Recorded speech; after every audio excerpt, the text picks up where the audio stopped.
Hey, everybody. Today on Tribal Knowledge, we're diving into the intersection of tools and operations, systems that quietly power every thriving community. And joining me is my old friend Scott Dodds, a veteran of enterprise operations and a master of scaling teams through process clarity and tool management. Scott has spent his career, and I've known him for about 20 years, um, helping organizations translate strategy into execution, not by chasing shiny objects, but by crafting operational frameworks that let people and platforms do their best work, whether it's optimizing collaboration tools, refining workflows, or connecting data to decisions. Scott brings a uniquely human approach to operational excellence. So welcome, Scott. You're my second victim here of Tribal Knowledge Podcast. Great to see you again. No, great to be here. Good to see you too. So did I miss anything? Anything you want to add about your No, I mean, frankly, I should have you write all my intros. Yeah, right now you can say I'm senior community manager for Microsoft Business Applications Communities. That's where I'm at. That's great. So you're up in Seattle, then that means. That's right. Nice. It's probably a bit cooler than here in San Antonio. Probably, although we've got a nice little stretch of sun, so it's definitely fall weather, but really, really enjoying it.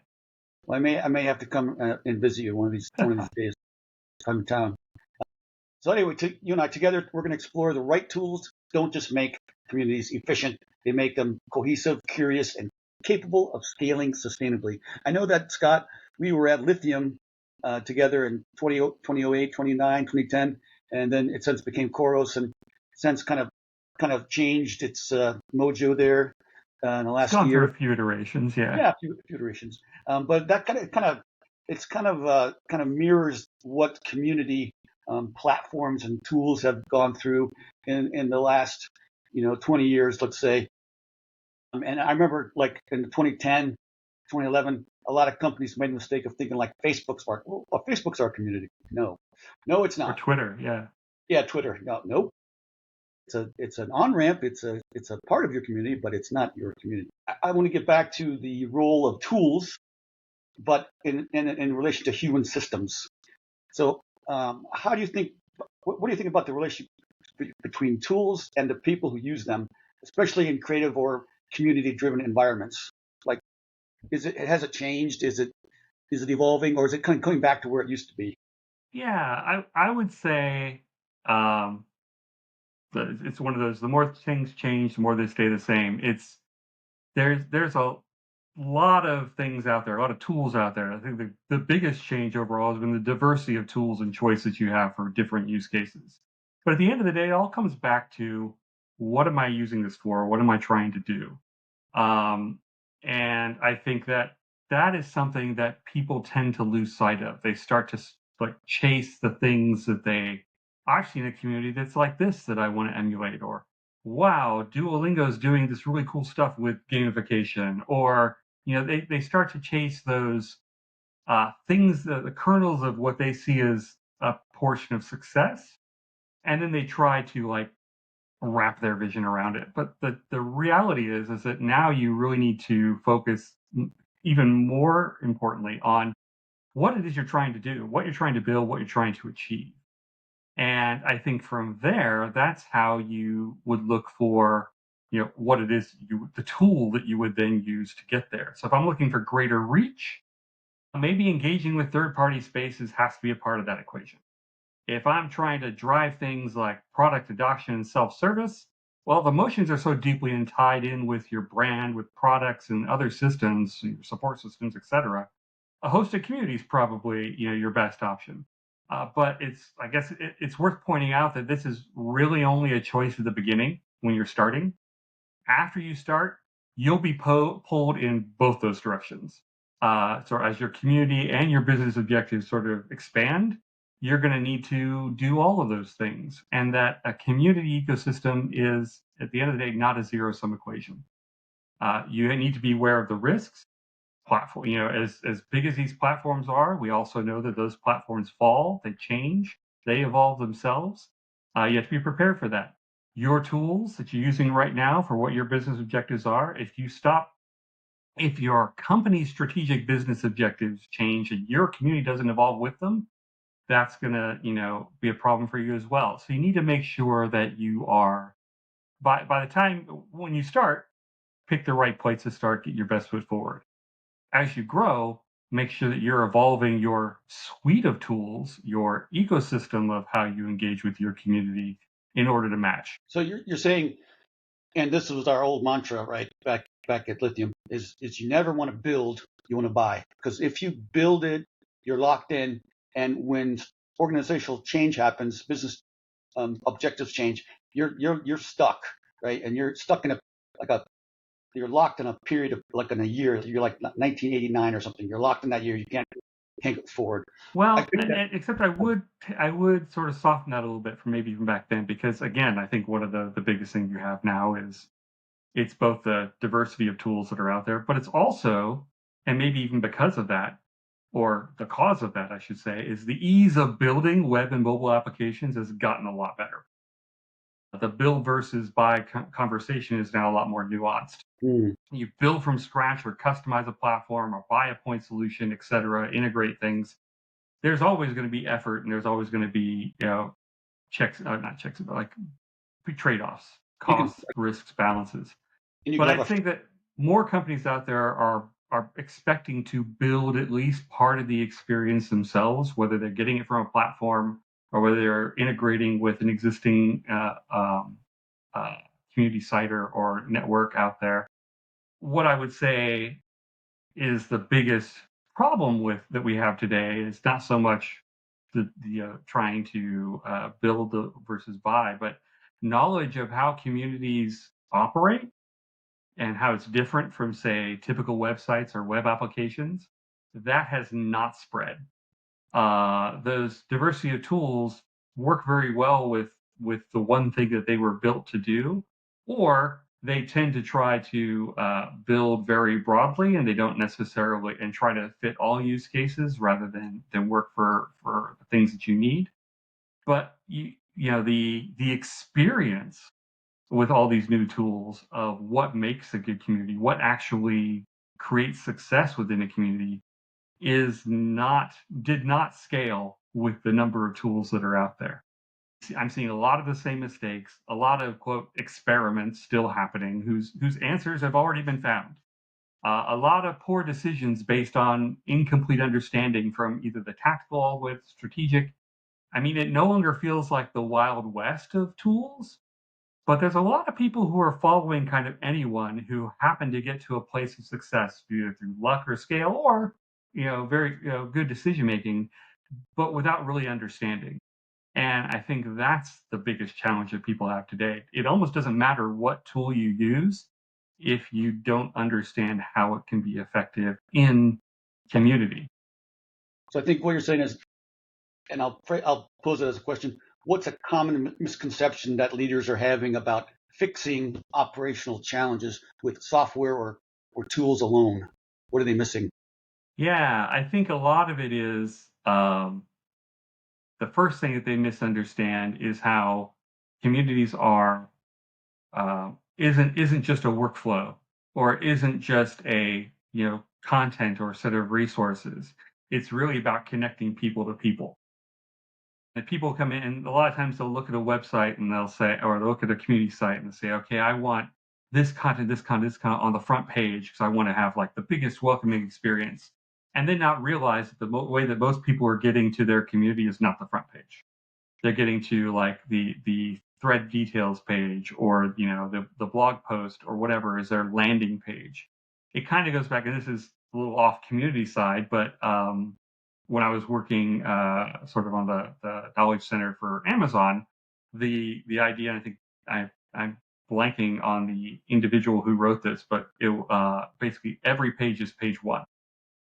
And every starting point within a community is seldom the front page that people have spent so much time building out and trying to get a designer and brand to look at and make sure it's the best possible representation, when they fail to realize that the best and first impression that people are getting is not your front page. It's in the weeds, in the guts, so to speak, of your community. And if you're And looking at that, data, you can see that, right? yeah, and but if that but it's almost like the opposite of what a typical website design would expect. You expect them to come to this one landing page that you've directed everyone to, and you drive them down through the experience into, like, you think of it in terms of funnels, and you think of it in terms of, like, how do I get these different personas to different parts and engage and take action, etc.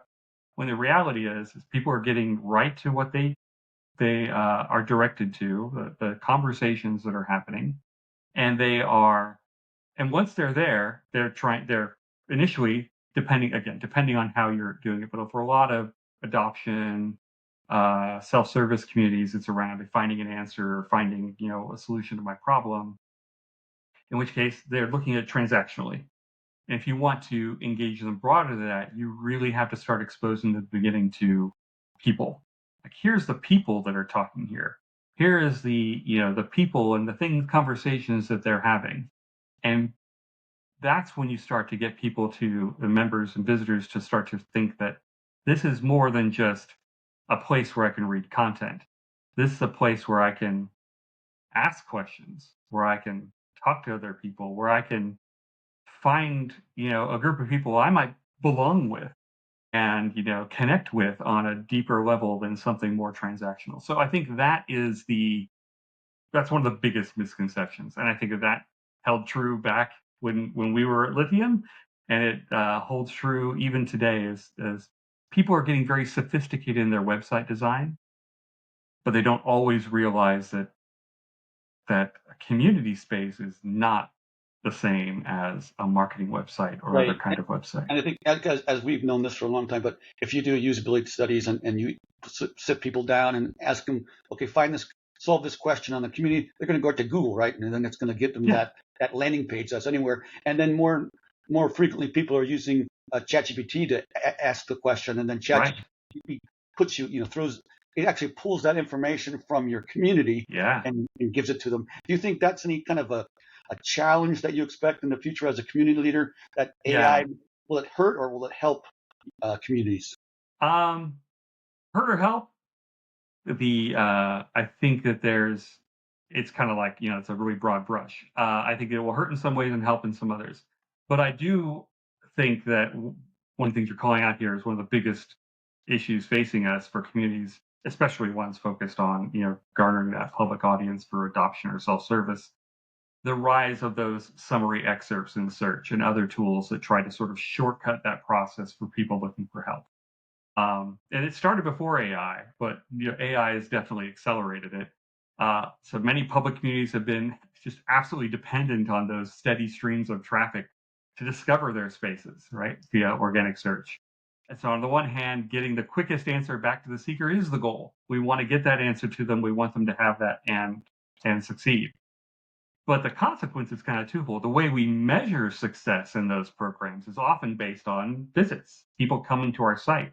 If you're short circuiting that process, then we're not, then those communities are having a bigger challenge measuring that success. So, not that it can't be done, but it is a Right. challenge. And then that's a business decision that may come back to bite you if you're Yeah. running the So, community. first of all, but also context is definitely stripped away. Those tools, they try to do their best to summarize, but anytime you summarize, no matter it's a person or a computer doing it, you're leaving out certain things. And they're not really great at helping people dive deeper. They're like, here's the answer. It's like, well, maybe my situation is a little different. Sometimes they have nice, very small reference links, but not always very well thought through of that experience of what they do next. And the secondly is that doing that short circuiting is actually in some ways sowing the seeds of their own demise. Right. So these search tools require communities, these people generating all this knowledge that these search engines can easily access and gain content from. You start to see the beginnings of that kind of conflict happening with, like, Reddit and Microsoft, where Reddit just kind of just cut off, Microsoft, and said, you can't come to our site anymore because we don't believe you're respecting the content that we're creating. You're pirating or raiding, not. Yeah. Well, it's you are using our content without, in any way that we have spent a lot of effort and our communities have spent a lot of effort building, and not giving back. And you can argue a lot of different ways of what that giving back is supposed to mean. But I will say that it points out that if you take that to its natural conclusion and AI is just pulling data and people are going to AI only to get the answers, eventually those communities are going to dry up and AI won't have any answers because it pulls from those places. And if those places die, then the AI is going to have nowhere else. I mean, you're going to have to try and find other places of, frankly, less useful, less relevant, less recent content to pull from. It's in their best interest to do better, but we all know that people don't always follow their best interests. So we'll see Right. how that plays out. They'll have to start. It's when the oil wells run dry, they'll start fracking, Exact, great metaphor. This is strip mining, right? They're going in, they're clearing out all the data knowledge they can until it's gone, and they and then move. they move on to try and find the next place, and eventually there's not going to be a next place. It's like on the Matrix. Like he, I forgot the bad guy's name, but he said a virus. Yeah, The virus. Agent, I forget, Agent Smith. Yeah, Probably Agent Smith. Smith. Yeah, Yeah. Smith. So speaking about the future of operational intelligence and AI and automation, as we've talked about, they're transforming the way we orchestrate communities and workflows. Um, what excites you the most about this next wave of intelligence operations? Say we move past the strip mining issue. Right, right. How can AI agents or bots be our friend in the community? Well, I mean, there's a couple of things that you can focus at even near term, where AI agents autonomous agents can be doing a lot of things on the back end to help facilitate those connections even more.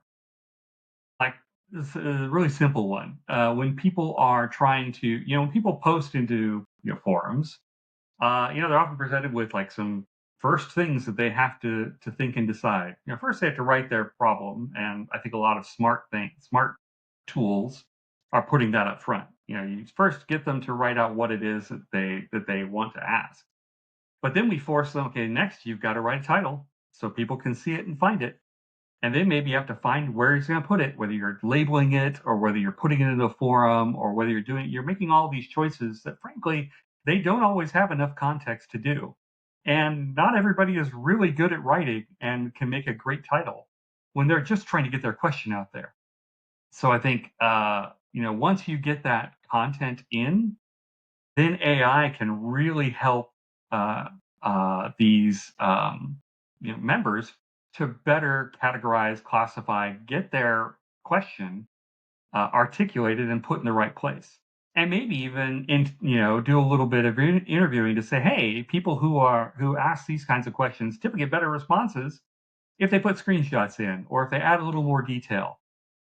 Every super user out there or every expert who's trying to answer a question, the very first thing they always have to do is say, "Can you give me more information?" Because what would you say you had an error? What was the error? Things like that. So getting some of that uh, sort of the logistics of getting a question posted and to the right people so they can help you, I think is something that these Gen AI things are very poised to be able to do. But I think that is the key is how do we make sure that these agents, these tools, this automation is facilitating the person-to-person connection Right. and not short-circuiting it. How do you, as a community leader, how do you balance efficiency and with authenticity in this new Right. AI landscape? Yeah. And you can say that even with like onboarding into communities, another aspect that I know that people are looking to AI as possible tools. And even before AI, we're looking to automate a lot of these ways. If we've got hundreds, thousands, millions of people trying to come in and engage, I think that the onboarding process becomes a lot more, labor involved. So how do we automate that, but do it in a way, again, that facilitates the connection, that doesn't I break think it? I think you're saying that as long as the AI bot, as long as it's clearly labeled as I am an AI bot, I'm Charlie the bot, and I'm here to help you create your profile and get you started, In and then some cases, transparency is important, but even think about even before AI. You can think about, like, say, uh, your first welcome to the community. So you want to make sure that, like my teams have often had like an automated welcome message. It was triggered by different kinds of activity. It was very simple. It recognized the activity and extended our gratitude. It didn't go into like really deep things and try to have a conversation. It was just, hey, we see you.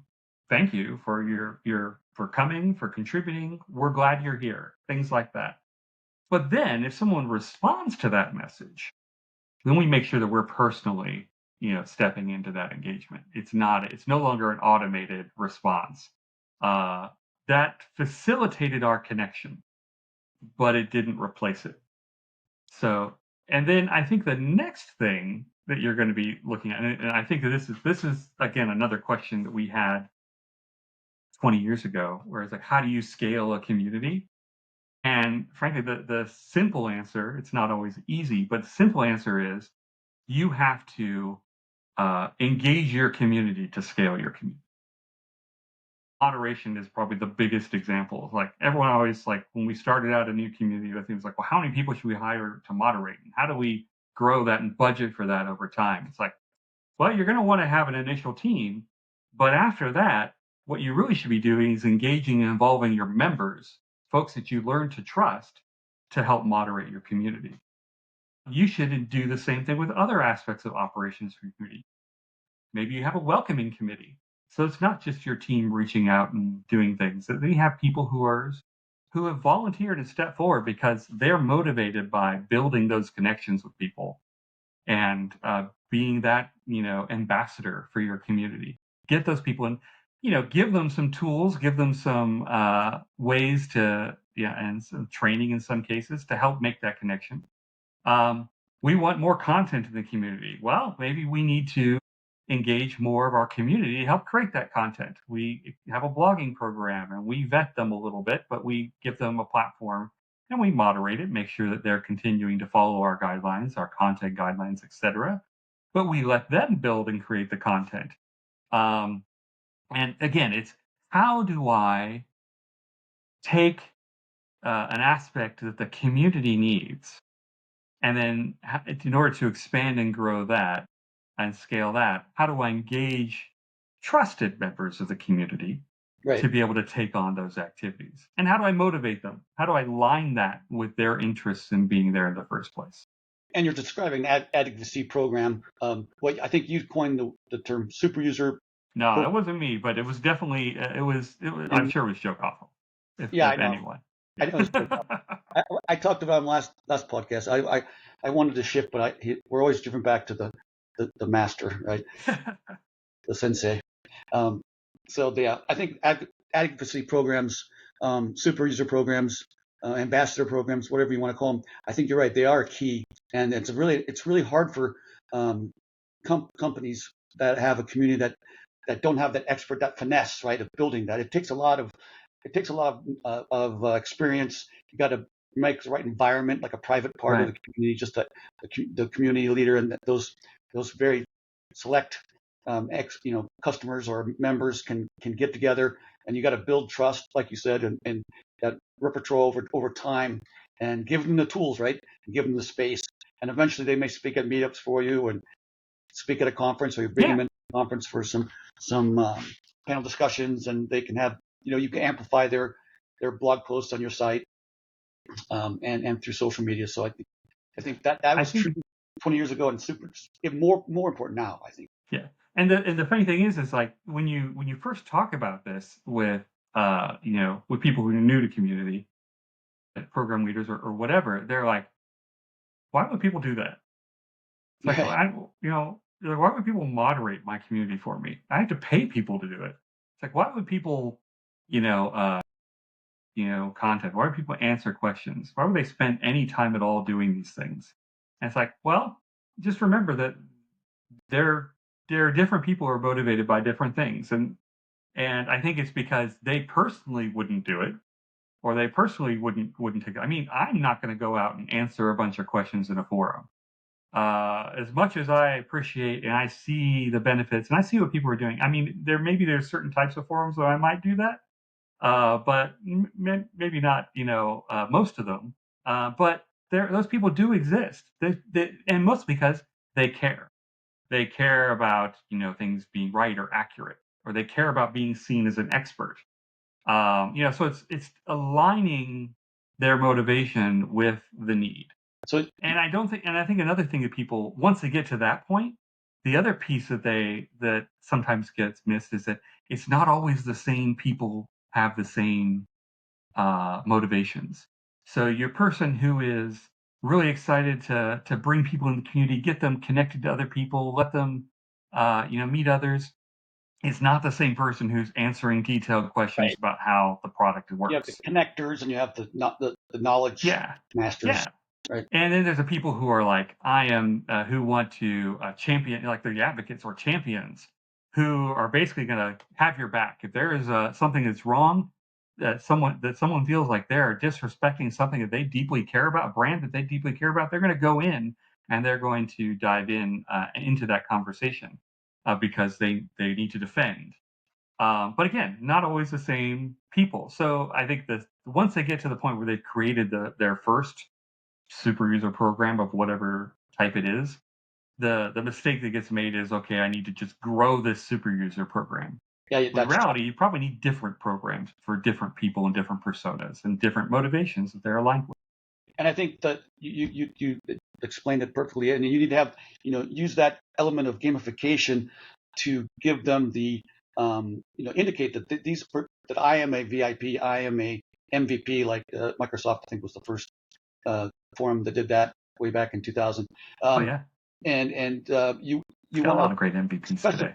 specify their the reason they're an ambassador or they're a VIP, right? You have a small icon that explains, what kind of VIP they are. So maybe a connector, might be an explainer, and then I think another thing that is often overlooked is you want to have a great profile page, because when you see somebody who's really helping you, you look at their profile, and the person whose page you're looking at, they want to have like their rank and their badges and their knowledge, their medals, their recognition from the community. That's like their bragging rights, right? That's what you're saying for some would could care less, but I think that's an important element. Yeah, you tie it to what they're motivated by. So obviously, if I'm an expert and my motivation is I want to have a reputation, I want people to see me as being an expert, then yes, you want to give them that title, you want to give them that badge, you want them to be visible, highly visible in the community as an expert.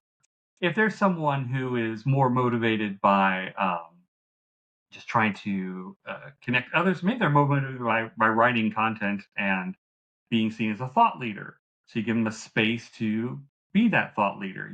So in that case, they're looking for access to spaces and their own like soapbox where they can have.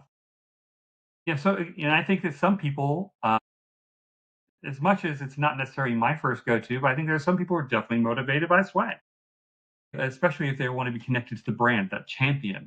If you want to give them things that have and increase that connection to their, the thing that they love, that's what you give them because that's what makes them feel great.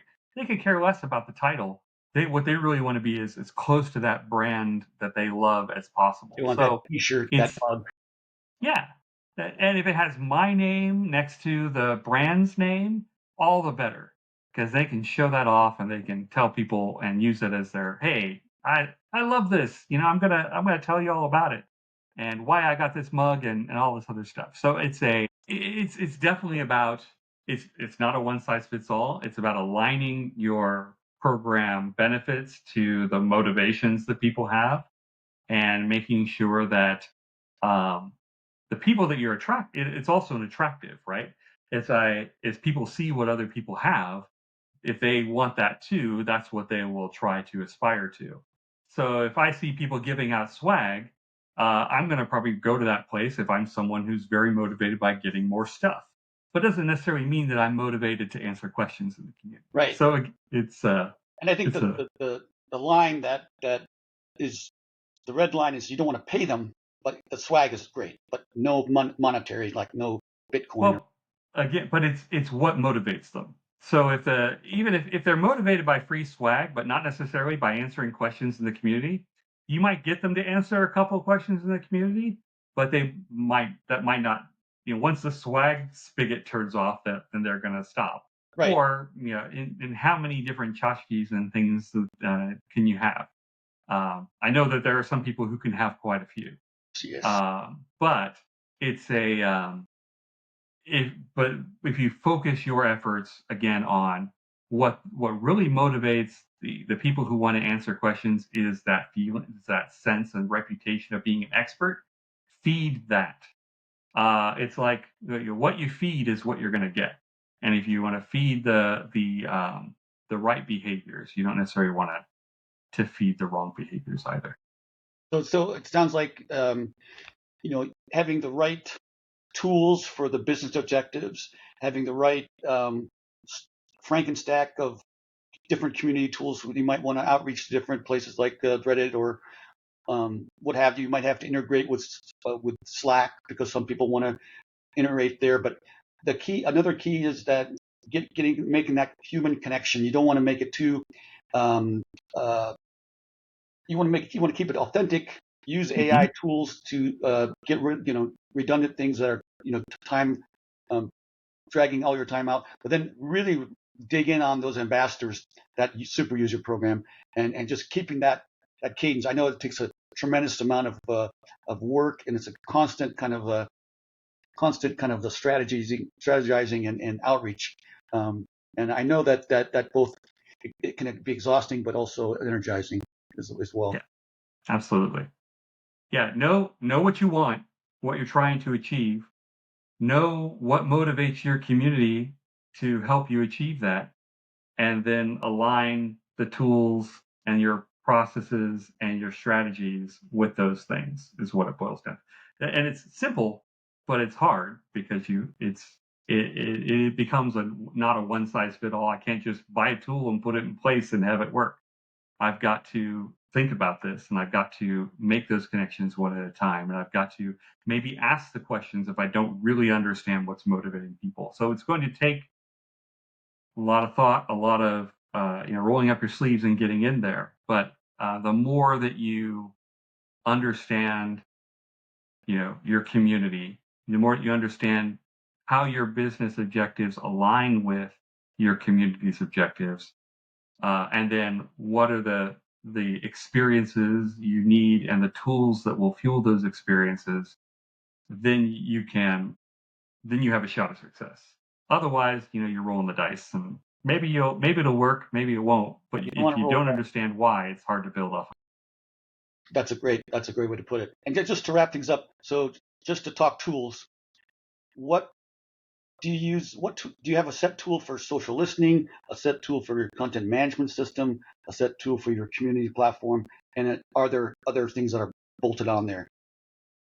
Um, so I'll say that right now, in the Microsoft communities, we're using Power Pages. So we're using Microsoft's Power Pages. We have Dataverse. We have other AI agents and things involved. There are strategic decisions obviously at play that we chose those things, and we're definitely, one of the nice things is we're building and iterating off of them. So I would say that it's hard for me to go through and start to recommend different things because I think that they're dependent on your needs, but also the environment that you're in.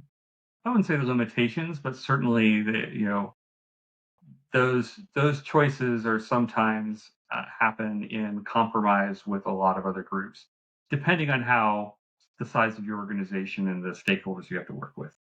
So so I hate to not answer that question, but I will say that it's a the more people involved, the more of a negotiation it becomes, and I think that you have to make sure, as long as you're focusing on what you're building and getting to at the end, that's the best you can do. Maybe I'll put it this way. So obviously where I'm at today, but there are other communities and locations I've been to, even back when we started the community at Lithium. You had choices were seldom made in a vacuum, and you always had to work within constraints of the ecosystem around you, and sometimes that worked out to your benefit. don't bemoan that. Try to find ways to take advantage of that. If you're deeply embedded in the types of systems that your IT department focuses on, it also becomes really hard to rip you out. It becomes really easy to integrate with the other types of systems. Like if I'm doing product adoption, if I don't have some kind of connection with my CRM and how people are actually adopting my product, then I'm going to run into challenges. If I am, focusing on, self-service, and I am not connected to the self-service platform or the help center platform that my company is using, I'm going to have a problem. I have to bridge that gap somehow. I wouldn't make sure that your decision on tools is not in a vacuum. Make sure that your decision is taking there are some compromises you'll make, some you'll regret, some that you won't. Uh, but as long as you are uh, able to connect your community to each other, you're able to connect the community activity to your business objectives, then you've won 90% of the battle. So I think that there are definitely better tools than others out there. So try them out. Make sure you understand the use cases. Again, understand what makes your community run first, and then even if you have to start off with something free, it depend just to kind of get a group of people together and see what's working and what and what isn't. Like I started when I was at ClickUp, we started with like just a couple Slack channels in order to build our community there, and it was it was rough. Moderation in a Slack channel is not like moderation on a Chorus community or the like, but it's also not at the scale. So if you have to start grassroots and start small, use what tools you have. Try to and then you can make the case of, hey, we ran into this issue. It's a lot easier to make. Sadly, it's easier to make the case that we're having this issue and it's bad. We need to fix it, instead of the case of, we know this issue is going to come up and it will be bad if we hit it. So we should avoid it. Sadly, the latter packs less of an impact than the You former. think it would be the other way around, but in real life, But very true. maybe the short, don't get hung up on it too much, because you're going to have to learn what your community needs anyway. Um, Try to look for best practices, and again, align it to what your program needs and the business outcomes you need to have. And talk to other community managers and learn what you're going to run into, and On figure it that out. note, I think I will invite viewers to ask Scott or me the questions, and I will definitely let Scott know when those questions appear in the questions area. I'll try to add you on there as a Okay. moderator, but this is my second time using this podcast platform, and so we'll as Very cool. my test victim number 2, Scott. I appreciate Yeah, you need a better name for that. What's that? Test victim number 2. It just doesn't sell it too much. I'll have to maybe I won't edit it, but in the future I'll have a better. No, yeah, keep it in, but it's just for your next person, you might think of a classier title. Okay, yeah, that's true. I know you don't get sore about things like that, but it's all good. It's great to see you, Scott. Thanks for taking the time. I know we're a few hundred miles apart from each other, but at our core, we're always Ohioans. I think at the end. Sort of, yeah. I have a foot in Ohio. I'll put it that way. Yeah. So I have a foot. You didn't live there per se. Yeah, I lived for about 6 years, but I was already grown up. I had family back there and visited occasionally. Okay. I always got to plug in for Ohio whenever possible. All right, Scott. Thank you so much. I appreciate your knowledge, your tribal knowledge sharing, and I look forward. Thanks for reaching out, Tom. I really love it. Love Talk Shop. So, and good to connect again. I'll send you the finished product, and I'll do a write up for my Substack as well. Perfect. Okay. See you. Have a good one. Bye, everybody. Bye-bye.